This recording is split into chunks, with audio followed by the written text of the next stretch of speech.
GBSला यापूर्वीसुद्धा खरं तर हा महात्मा फुलेमध्ये हा आजार नव्हता, परंतु आम्ही सर्वच मंडळीने गेल्या वर्ष 2 वर्षां 3 वर्षांपासून सातत्यानं केलेल्या पाठलागानंतर महात्मा फुले आरोग्योदय योजना जी आपली राज्य शासनाची योजना आहे याच्यामध्ये सुद्धा आपण याचा समावेश केला की ज्याच्यामध्ये 2 लाख रुपयेपर्यंतचा आपण त्याला कव्हरेज देतो आहे।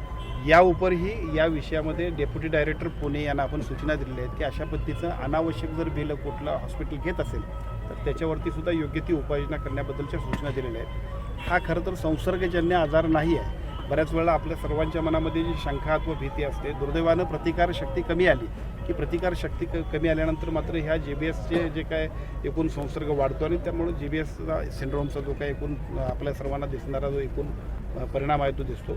तर माझी विनंती इतकीच आहे की या आजाराची वस्तुस्थिती इतकीच आहे की प्रतिकारशक्ती कमी झाल्यानंतर हा आजार होतो। हा कुठे एखाद्या विशिष्ट भागात होतो अशातला भाग नाही। दुर्दैवानं पाण्याचं प्रदूषित पाणी असेल आणि कुठली गोष्ट असेल त्याच्यामुळं सुद्धा प्रतिकारशक्तीची कमी होते, त्याचा तो परिणाम आहे। परंतु सगळ्या हॉस्पिटल्सना सुद्धा सूचना देऊ, आरोग्य विभागाच्या सगळ्या टीम्सना सूचना देऊ, अनावश्यक अशा पद्धतीनं कुठेही खर्च अथवा अनावश्यक अशा पद्धतीची बिलं कुणी आकारण्यात यावं आरोग्य विभागाच्या सर्व अधिकाऱ्यांना आपण सूचना देऊ। स्पेशियस, लक्झुरियस, सगळं मिळेल अगदी मनासारखं।